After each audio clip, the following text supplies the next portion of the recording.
টিকেটে আর চলবে না কোনো দুর্নীতি। তামিম ইকবাল ও ইমরুল কায়েসকে কবর দাও, তাদেরকে আবারও জাতীয় দলে খেলাবো। দর্শক, বাংলাদেশের নতুন সরকার হয়ে এবার টিকিট নিয়েও মুখ খুললেন বাংলাদেশের নতুন সরকার নোবেল জয় ডক্টর মোহাম্মদ ইউনূস।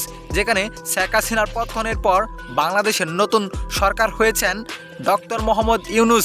যেখানে সরকার হয়েই এখন প্রতিটি দুর্নীতিবাজের উপর কোপ যাচ্ছেন ডক্টর মোহাম্মদ ইউনূস। যেখানে আজ একটি সংবাদ সম্মেলনে এসে টিকেটারদেরকে নিয়ে ডক্টর মোহাম্মদ ইউনূস বলেন, আমি চাই বাংলাদেশের টিকেটাররা ও বাংলাদেশ দল ভালো একটি জায়গায় গিয়ে খেলবে এবং তারা একসময় বিশ্বকাপও জয় করবে। তবে এটা যেন ইম্পসিবলে হয়ে যায়, কেননা বাংলাদেশের ভালো ভালো টিকেটারদেরকে বসিয়ে রেখেছে।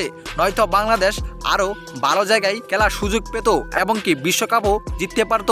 কিন্তু বাংলাদেশে দুর্নীতির কারণে ভালো জায়গায় যেতে পারে না বাংলাদেশ ক্রিকেট দল। তাই এবার বাংলাদেশ ক্রিকেট দলকে আমি ভালো জায়গায় পৌঁছে দিব। তাই ইমরুল কায়েস ও তামিম ইকবালকে জাতীয় দলে ফিরাতে হবে, কেননা তাদের খেলা আমি দেখেছি, তারা দুর্দান্ত খেলে। তাই আমি বলি তামিম ও ইমরুল কায়েসকে দলে সুযোগ দেওয়ার জন্য। তো দর্শক, তামিম ও ইমরুল কায়েসকে কে কে দলে দেখতে চান জানাবেন আপনার মতামত আমাদের এই ভিডিওর কমেন্ট বক্সে।